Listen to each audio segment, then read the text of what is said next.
தமிழர்களுக்கு வணக்கம். இன்றைய தமிழ் தேசியத்தில் தமிழை தாய்மொழியாக கொண்ட தமிழ்குடியில் பிறந்தவர்கள் தமிழர்கள் என்று பாரிசாலன் சொல்லி தான் நான் கேட்டிருக்கேன். முதல்ல பாரிசாலன் சொல்லி தான் நான் கேட்டேன். ஆனால் இப்போ பாண்டியன் அவரோட ஆதரவாளர்கள் என்ன சொல்கிறாங்கன்னா, பாண்டியன் தான் பாரிக்கே சொல்லி கொடுத்தாரு அப்படின்னு சொல்கிறாங்க. அதுக்கு நம்ம ஒரு ஒரு காணொலி போட்டு காட்டுவோமே.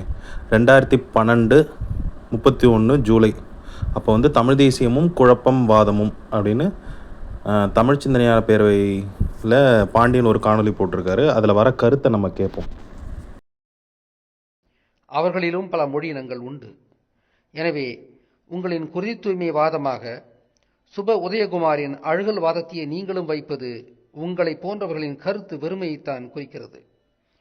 கருப்போ வெள்ளையோ, நெட்டையோ குட்டையோ, மண்டை மூக்கோ கூரிய மூக்கோ, ஒல்லியோ குண்டோ, ஒருவன் தன்னை தமிழனாக உணர்ந்து தமிழ் மொழியை தனது வீட்டு மொழியாகவும் பேசுகின்றவன் தமிழனே. அது மட்டும் போதாது, அவன் தமிழ் சார்ந்த சிக்கல்களில் தமிழர் பக்கம் நிற்க வேண்டும். அந்த வகையில் சிதம்பரம் போன்ற பிறப்பால் தமிழர்களையே நாங்கள் தமிழர்களாக கருதவில்லை. அதுதான் தமிழ் உலகத்தின் உறுதியான நிலைப்பாடு. அடுத்து, அப்போ 2012 தமிழர் உலகத்தின் வரையறையாக பாண்டியன் வைப்பது, ஒருத்தர் தமிழராக உணர்ந்து வீட்டிலையும் தமிழ் பேசினால் அவர் தமிழர். அது மட்டும் இல்லாமல் தமிழருக்கு பிரச்சனை வரும்போது தமிழர் பக்கம் நிற்பவர் தான் தமிழரான். கேட்டுக்கோங்க.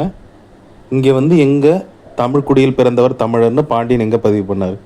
இப்போ இந்த காணொலியிலே அடுத்து வரதையும் நம்ம கேட்டுருவோம்.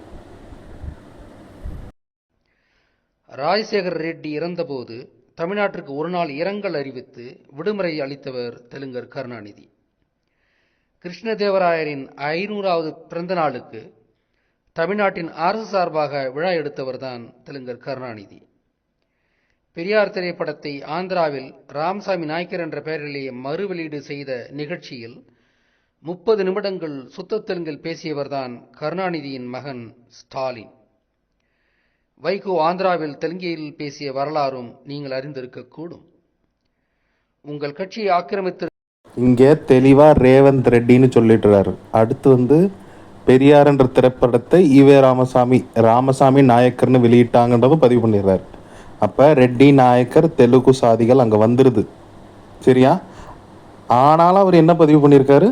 வீட்டில் தமிழை பேசுபவர்கள் தமிழர், வீட்டிலேயும் தமிழை பேசுபவர்கள் தமிழர், தமிழராக உணர்ந்து வீட்டிலேயும் தமிழ் பேசுபவர்கள் தமிழர்.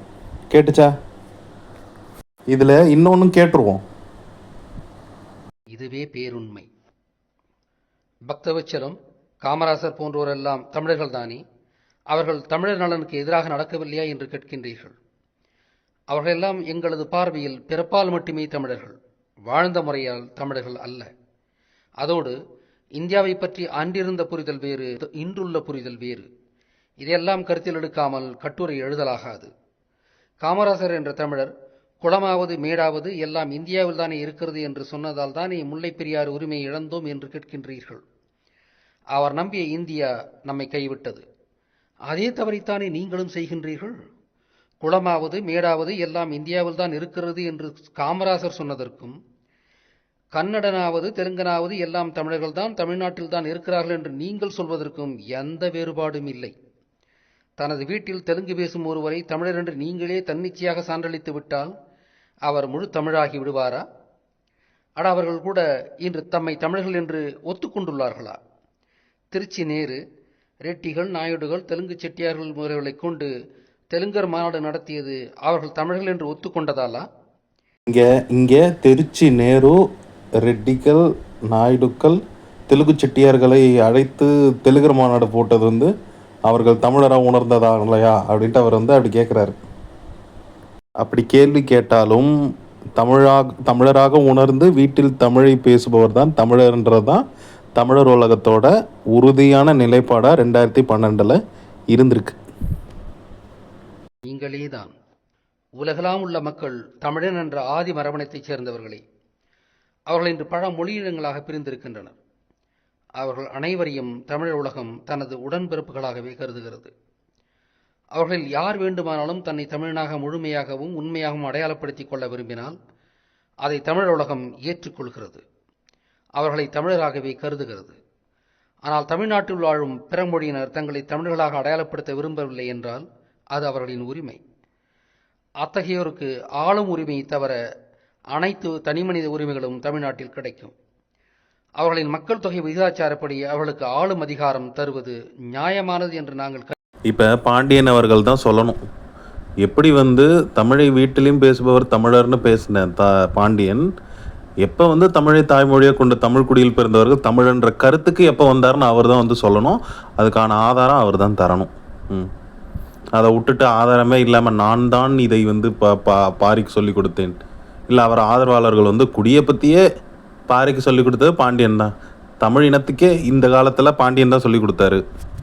இப்படி உருட்டுறதை நிறுத்திட்டு அதுக்கான போதிய ஆதாரம் எடுத்துகிட்டு வாங்க.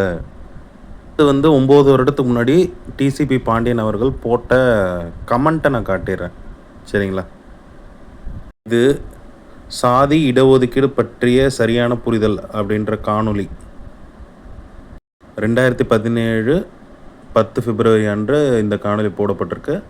அதில் இருக்கிற கமெண்ட்டை அதில் இருக்கிற ஒரே ஒரு கருத்தை படித்து காட்டிடுறேன். அதில் சாதிகள் உண்டு, தமிழரின் வரலாறு எழுதப்படும் வரை சாதி அழிக்கப்பட வேண்டியதில்லை. இது எதுக்கு படித்து காட்டேன்னா அவரோட நிலைப்பாடை சொல்கிறேன்.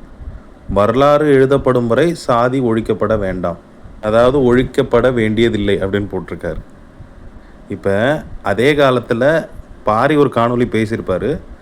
அந்த காணொளிக்கான இணைப்பை லிங்கை நான் கீழே டிஸ்கிரிப்ஷனில் கொடுத்துட்றேன். இது பாரி பேசின காணொளி. சாதியமும் அரசியலும் ஆண்டு 2014 17 அக்டோபர் 51 நிமிடம் வரைக்கும் பேசியிருக்காரு. அதாவது தமிழ் குடிகள் தமிழ் சாதிகள் எப்படி உருவாகியிருக்கும் அப்படின்ற ஒரு வரலாற்று பார்வை அதில் வச்சுருந்துருக்கார், சரிங்களா? பாண்டியன் தெளிவில்லாத காலத்தில் பாரி எப்படி இதை பேசினார்? இதுதான் கேள்வி, புரியுதா? குடிகளை பற்றி நாங்கள் தான் சொல்லி கொடுத்தோன்னா உங்களுக்கே இந்த கருத்து தெரியலையே. நீங்களே அதாவது பாண்டியன் அவர்களே எழுதி வச்சு படிக்கிற காலம் அது, சரிங்களா? இப்போ தான் ஏதோ கொஞ்சம் மாதமாக 2-3 வருடமாக பார்க்காம பேசுகிறேன்னு பேசிகிட்டு இருக்காரு. அதுக்கு முன்னாடி நீங்கள் எழுதி வச்சு பார்த்து படிச்சுட்டு இருந்தீங்க. அப்போ பாரி 51 நிமிடம் பார்க்காம தான் பேசிட்டு போகிறாரு. அப்புறம் எப்படி நீங்கள் பேசுகிறீங்க? பாரியை அரசியலுக்கு, தமிழ் தேசிய அரசியலுக்கு தயார் செய்ததே பாண்டியன் ஐயாதான்னு பேசிட்டு உட்காந்துருக்காங்க பாண்டியன் ஆதரவாளர். அந்த எண்ணத்தை யார் கொடுக்குறா? பாண்டியன் தான் கொடுக்குறாரு. சரி, நான் எனக்கு ஒரே ஒரு சந்தேகம். சரிப்பா, பாண்டியன் தான் பாரி உருவாக்குனாருன்னா திரும்பி உங்களால் ஒரு ஆளை ஏன் உருவாக்கவே முடியல? சங்கம் என்ன 5 வருடம் நடத்துறீங்களா? 5ஆம் தமிழ் சங்கம். ஒரே ஒரு ஆள் பார்க்காம ஏகப்பட்ட கருத்துக்களை உட்காந்து பேசுகிறாரு அப்படின்னு சங்கத்தில் ஒரு ஆளை காட்டுங்க. ஒருத்தரை பாண்டியன் ஐயா தயார் பண்ணால் ஒருத்தரை காட்டுங்களேன். இன்றைக்கி நடக்கிற நடைமுறை அரசியலில் அதுக்கான கருத்துக்களை பேசுகிற ஒரு ஆளை காட்டிடுங்களேன். 5ஆம் தமிழ் சங்கத்தில் உட்காந்து 1/2 மணி நேரம் பேசுகிறாருப்பா, இவர் 40 நிமிஷம் பேசுகிறாருப்பா அப்படின்னு காட்டுங்க. பாரி வாரத்துக்கு 4 காணொலி போடுறாரு, ஏகப்பட்ட புது கருத்துக்கள் பேசுகிறார், உட்காந்து பேசிட்டு போகிறாரு. அப்படி ஒரு ஆளை நாங்கள் உருவாக்கணும், 5ஆம் தமிழ் சங்கத்தில் உருவாக்கணும்னு காட்டுங்களேன். காட்டவே மாட்டீங்களே. அப்போ இனிமேல் அடுத்தவர்களோட உழைப்பை திருடாதீங்க, அவ்வளோதான் சொல்கிறேன். தமிழர்களுக்கு நன்றி. அடுத்த காணொலியில் பார்ப்போம். உங்களுக்கு தோன்றது ஏதாவது சிந்தனை தோணினாலும் அதை கீழே போடுங்க, அதையுமே எடுத்து காணொலியில் பேசுவோம். நன்றி.